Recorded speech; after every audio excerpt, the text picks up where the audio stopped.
Well, one of the most talked about moments of the Emmys last night was a surprise appearance from former White House Press Secretary Sean Spicer. He rolled in on a podium on stage, mocking the SNL satire, which of course was of himself. I know. Some laughed, some were shocked, some were outright disgusted. But it appears Spicer had like a hidden message in this little 30-second skit, and it was delivered using comedy.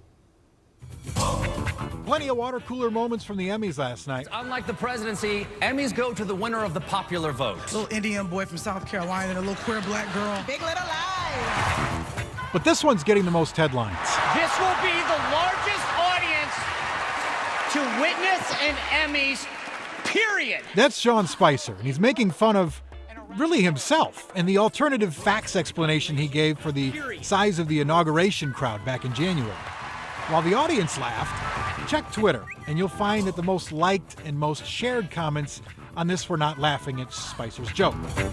So what was Spicer doing? Was he publicly acknowledging that he lied? Was he using this to market himself? What's the underlying message here? I think he was saying I was lying and I know it. We visited Hamlin assistant English professor and former political speechwriter Aaron McCain, who is also working on a book chapter examining comedy in politics today. I mean, all said, Spicer did just use comedy to try and rebrand himself. Absolutely. And for some people it made them mad, but for others it probably worked.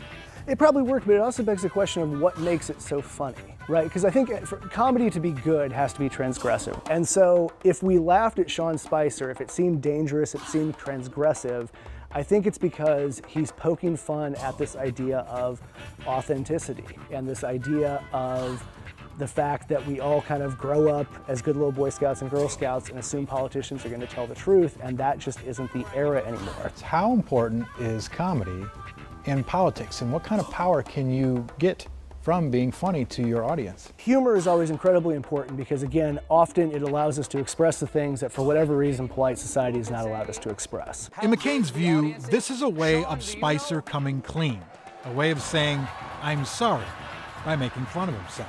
It's Stephen Colbert dragging out one of the most discredited figures in recent political history and getting them to admit on camera that at the end of the day, they're all sort of playing a game, and they're playing a game with the truth.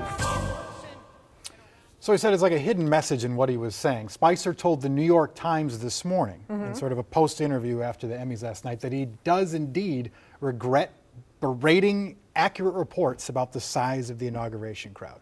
So he's basically saying, I'm sorry, I think. Well, as he should if he was lying. But the problem is you know, if you like Sean Spicer, if you like this administration, you might think it was funny. If you don't like Sean Spicer or the administration, you were probably one of the people that didn't think it was funny. It was a prism of your political views. And that's how comedy always goes. Yeah. If it offends you, you know, you probably don't align with that. If it's real to you, it's funny to you. Yeah, exactly. Good point.